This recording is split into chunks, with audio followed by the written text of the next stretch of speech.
a spiritual lullaby for you to fall into samadhi.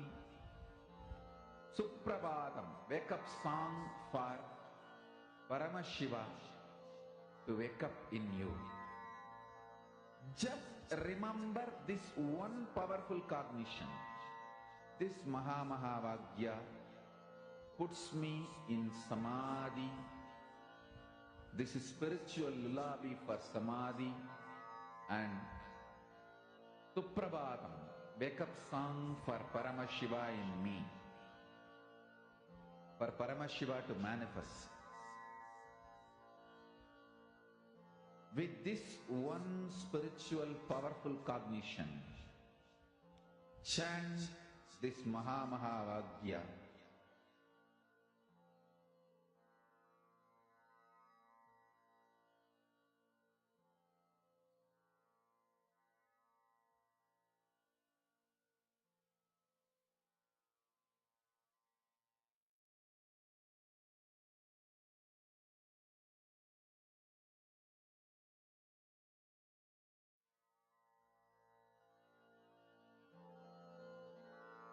Mahavagya, spiritual lullaby for samadhi. And Suprabhatam, wake up call, wake up song for Paramashiva. For Paramashiva to manifest. With this one spiritual powerful cognition, chant this Mahavagya. Om Nithyananda Paramashivoham. Om Nithyananda Paramashivoham. Om Nithyananda Paramashivoham. Om Nithyananda Paramashivoham. Om Nithyananda Paramashivoham. Om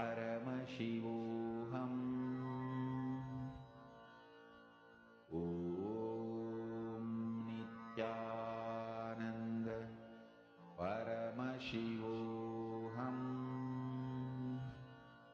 Om Nithyananda Paramashivoham. Om Nithyananda Paramashivoham. Om Nithyananda Paramashivoham. Om Nithyananda Paramashivoham. Om Nithyananda Paramashivoham. Om Nithyananda Paramashivoham. Om Nithyananda Paramashivoham. Om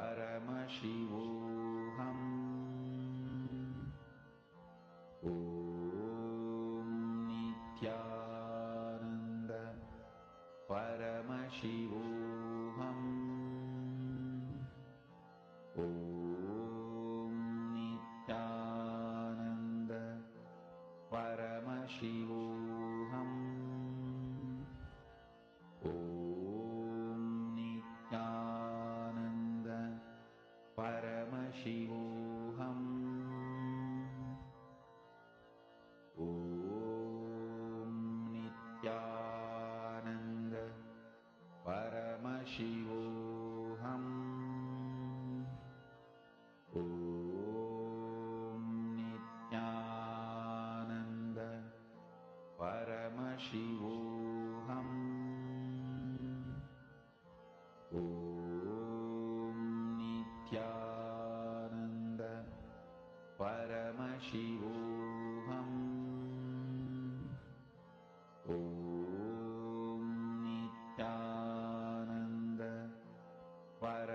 Paramashivoham. Om Nithyananda Paramashivoham. Om Nithyananda Paramashivoham. Om Nithyananda Paramashivoham. Om Nithyananda Paramashivoham. Om Nithyananda Paramashivoham. Om Nithyananda Paramashivoham. Om Nithyananda Paramashivoham. Om Nithyananda Paramashivoham. Om Nithyananda Paramashivoham. Om Nithyananda Paramashivoham. Om Nithyananda Paramashivoham. Om Nithyananda Paramashivoham. Om Nithyananda Paramashivoham.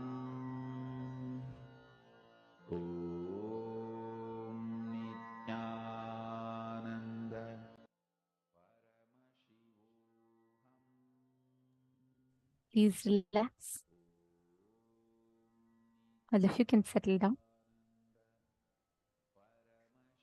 Now, all of us are going to be understanding about one of the most important dimensions. See, today, whatever we all have experienced, right? Like so powerful clicks that we have had, all of these are coming very today we are entering and learning about so many mystical aspects, mystical dimensions.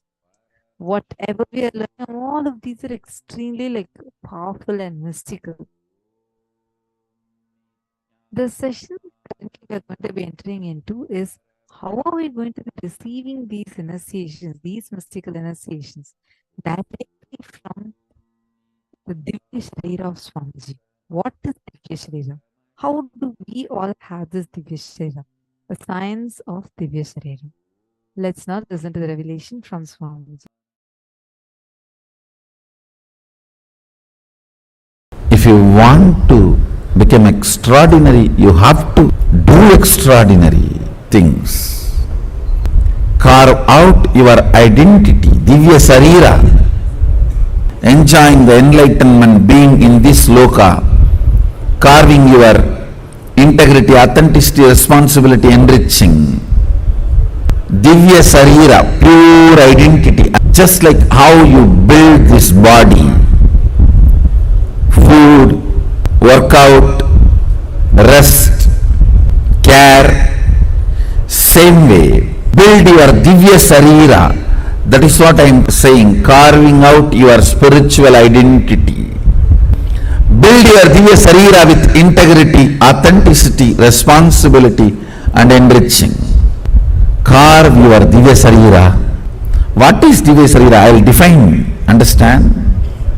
You take a clay and put any impression. For example, you put your hand, it get impressed, then burn the clay. Your hand is imprinted on it forever. So that clay is Divya Sarira of your hand. Same way, bring yourself and put the master on you, or put yourself on the master so strongly. he gets imprinted in you intensely, then burn yourself with integrity. Now you just radiate him, manifest his state, space, powers. You are his Divya Sharira.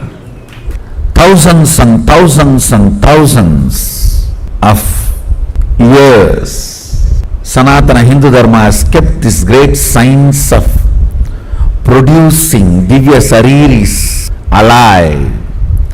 All spiritual sampradayas will be relevant to planet Earth as long as they are able to produce Divya Shariris.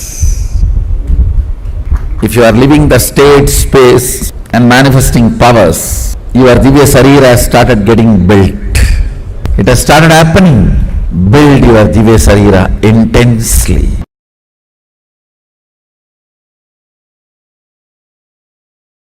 Listen carefully. Too much of shadow of conscious decision gets embedded into your natural selection process and you develop something called Divya Sarira, light body, which reduces your sensual needs drastically to keep you alive and excited. Means, if your Divya Sarira develops more and more, with less input from the external world, you will be more alive, joyful, excited, inspired, radiating. You may not need sense pleasures to keep you alive and active.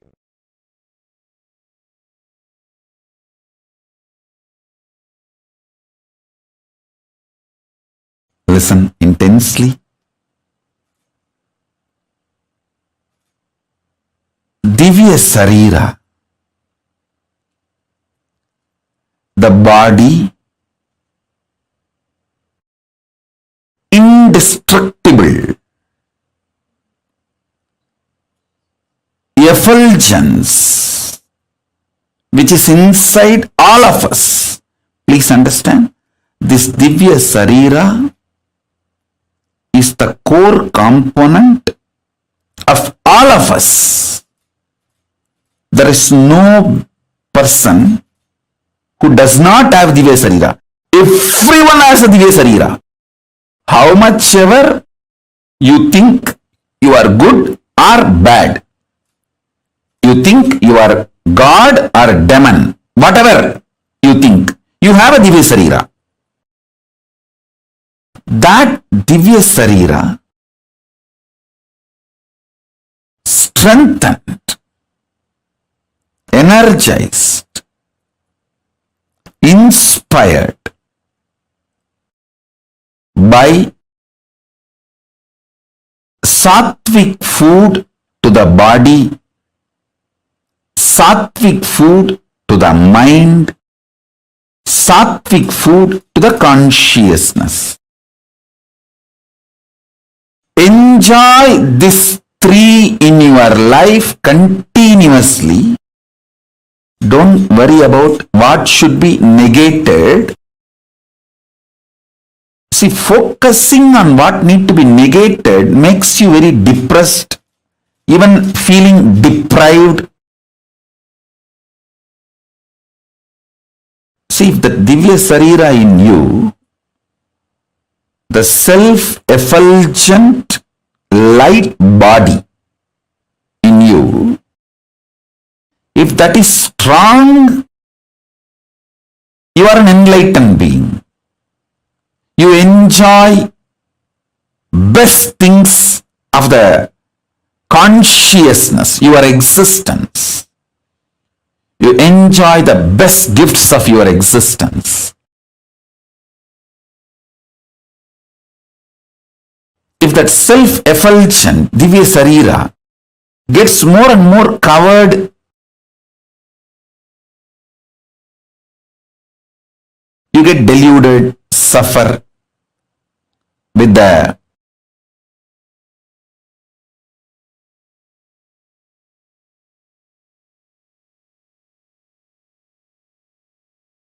external world, delusions, delusion, whatnot, whatever.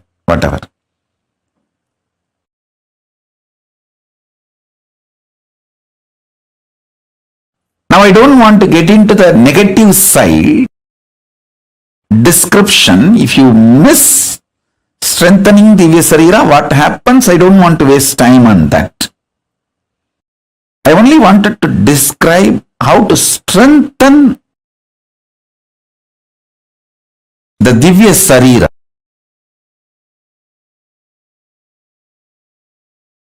Self-effulgent, Swayam Prakasa Sutta Sarira, Daiva Sarira. All of us have.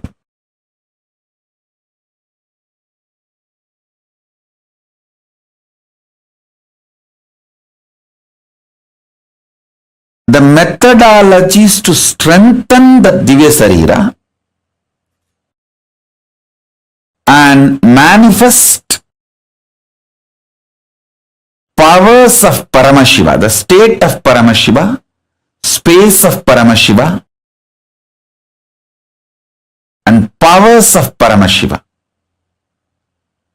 This truth is the message from Paramashiva directly to the whole humanity.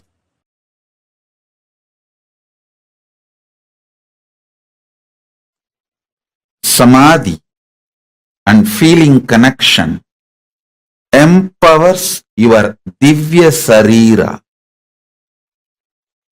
Empowering your Divya Sarira is the ultimate productivity of your happening in planet Earth.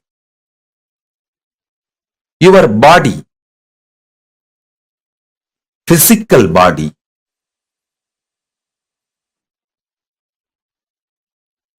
carries the consciousness. I use new word called Divya Sarira. Consciousness wearing this body is Divya Sarira. The consciousness getting more and more empowered. When the consciousness gets empowered, you don't feel suffocated by physical body and its limitations. Listen.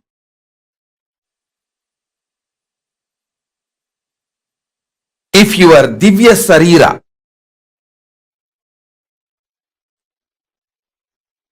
the consciousness which is holding your body, if that is empowered, you don't feel suffocated, limited, reduced by your body. Please listen.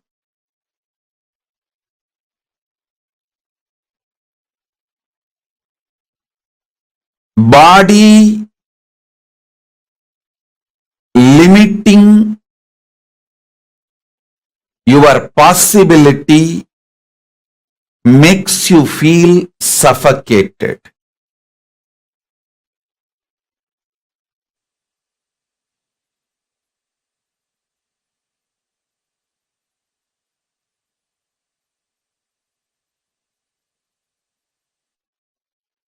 Not only the great powerful cognitions and understandings about the secrets of the cosmos, all spiritual practices are focused with the purpose of empowering your Divya Sarira. Listen. Yesterday's satsang, I gave you one truth. If you rest in Samadhi, you will see everything in your life is complementing your different aspects. the wealth you earn, or the money you spend, the relationships getting added in your life, or people leaving from your life, comforts and wealth, artha getting added or leaving,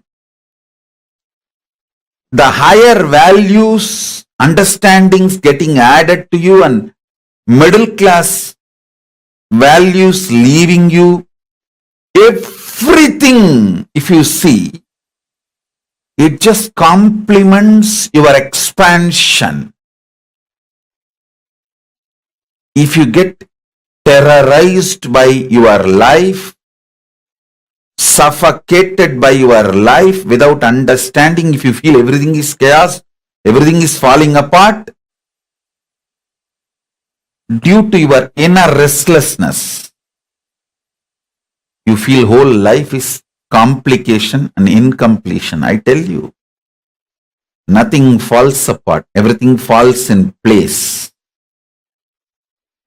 Nothing in life falls apart, everything in life falls in place.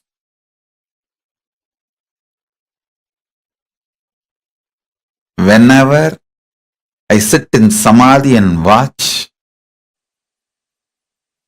I see clearly everything is so auspicious. Not only I see it, when I see life as auspicious, my Divya Sarira gets so empowered. It just manifests powers and miracles. Every time when I reveal the higher truths, it empowers your inner space. It empowers your very being. Empowering your Divya Sarira is the job I do day in and day out.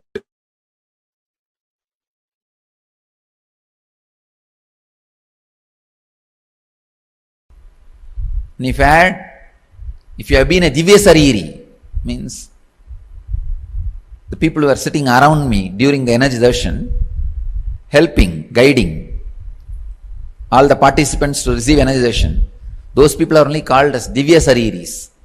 Or I can say they are getting trained to become Divya Sariris. Means it's like when a sun is shining, if you keep 10 mirror,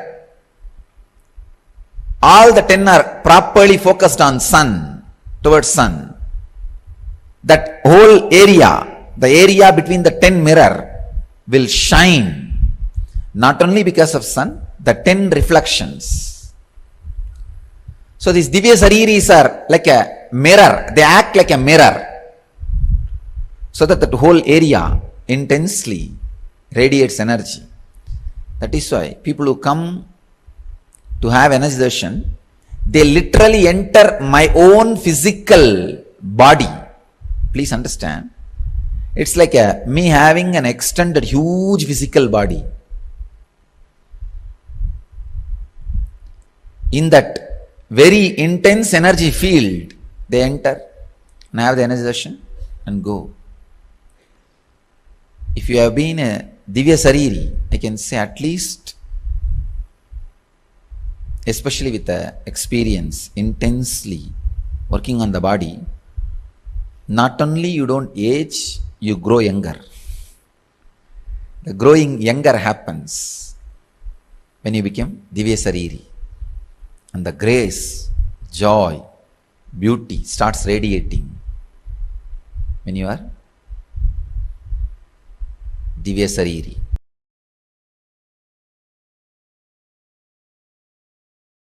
Listen. You have two major components in you. One, super consciousness.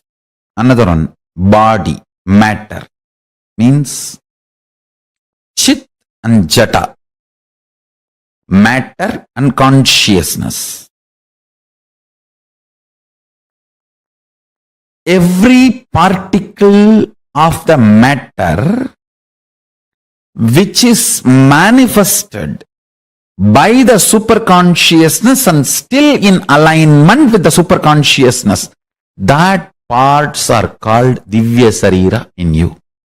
Every cell still continues to be in tune with Paramashiva. Every muscle, every part of your biology, internal organ or body, Jnanendriya or Karmendriya, still in tune with Paramashiva comfortably, with powerful cognitions comfortably without any struggle, as a natural flow of life is Divya Sarira. Every cell which is ready to reverberate and radiate the powerful cognitions of Paramashiva is part of your Divya Sarira. Please understand. Whichever part of you comfortably manifests the powerful cognitions is your Divya Sarira. More and more powerful cognition manifestation means more and more you are becoming Divya Sarira. If your hands can manifest the highest powerful cognition, you are Paramashiva, your hands have become part of the Divya Sarira. Your eyes can manifest the truth, you are Paramashiva, your eyes have become part of Divya Sarira. Every cell in your body, if it can comfortably manifest powerful cognitions, it has become part of Divya Sarira. Pain does not exist is one of the powerful cognition because you are soul, you are consciousness, you are Paramashiva. If your hand is fractured and it does not have pain, means it is manifesting as a natural flow the powerful cognition you are Paramashiva. Understand? You cannot act when there is a compound fracture. You can act as long as everything is well. Not when there is a compound fracture. You can't be crying and telling, I am okay. Understand? It's a natural flow. If powerful cognitions naturally flow in your system, you are Divya Sariri. You become Divya Sarira. Paramashiva beautifully says in Kriya, in Puja, there is a special ritual called making yourself Divya Sariri. You invoke every part with the sacred syllable of Paramashiva's name. Paramashiva sits on the throne made out of 54 mantra. Not 52, 54. 52 akshara, one spelled but doesn't have a script. Another one can neither be spelled nor written. So totally 54 akshara.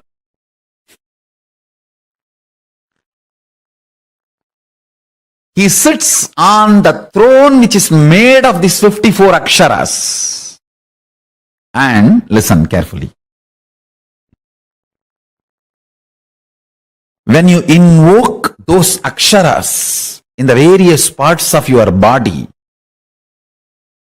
with the declaration, this part of the body, let it manifest Paramashiva and His glory, His state, space, powers and being and powerful cognitions.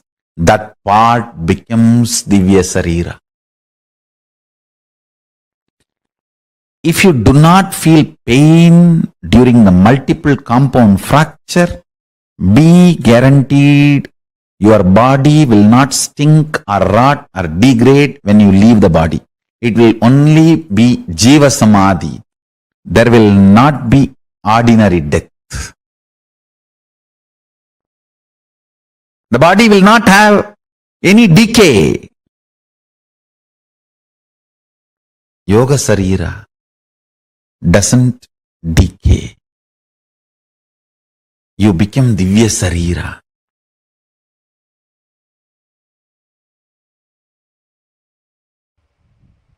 Understand the truth I am trying to convey. Anything your brain can capture and enjoy, your life will make that into reality. If your brain can capture and enjoy the most subtlest understandings of cosmic sacred secrets and the spiritual powers, you will become just yogi, divya shariri. If you enjoy pornography, your body will be physically matured. If you enjoy these subtle powers, subtle understandings, simply your body will become divya shariri. You will become yogi, bala yogi, bala sant. Bala sant is a person whose brain captures all these highest conscious truths, subtle truths while you are young. The way your brain captures these great truths, simply your body starts manifesting it. You become yogi, you become a divya shariri, you become embodiment of Mahadeva.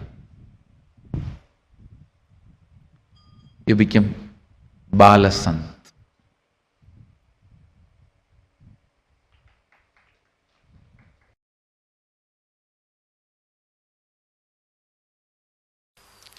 Very strong lessons. You need complete attention. But the lessons will be really helpful. This technical knowledge will really be helpful, not only for enlightenment, for making your life more and more blissful and happy and joyful, becoming a new human being. Becoming a new human being. Understand? If you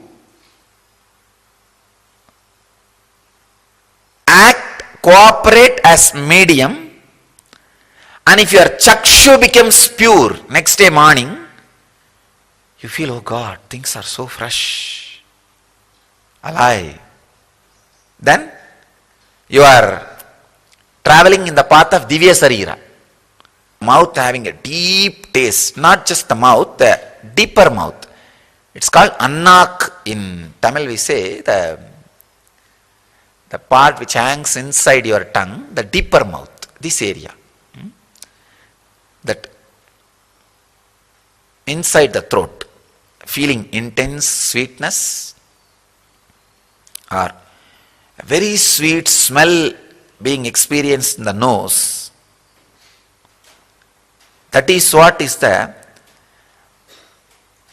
perfume of Divya Sarira, of the Master. Understand? Perfume smell of Divya Sarira of the Master. Something will be happening in your nose, some sweet smell. And any sound, you will, even a small sound, you will be able to hear with a deep sensitivity. These are the scales. I am telling all the people who were mediums, during the healing initiation. I am telling all you guys, if you have any of this experience, you are traveling towards the path of Divya Sarira. Have courage, confidence, joy, jump into it and run. Flow with it.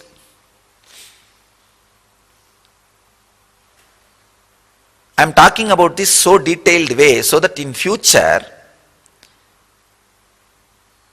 people who are trying to become medium for these ghosts, the dead people, pretas, pichas, all of them should understand difference between that medium and this medium. Medium word is loaded with a negative meaning.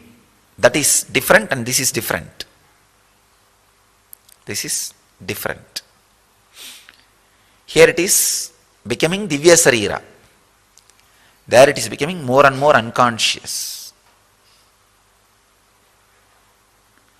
Vivekananda gives an example. The black magic mediums, it's like throwing a big stone on the horse and stopping it. It will stop, but it will never get up again over. With a master, it's like holding the rope properly and stopping the horse. It will be termed, not killed. Terming the horse is different between killing the horse. So it's an important thing you need to understand.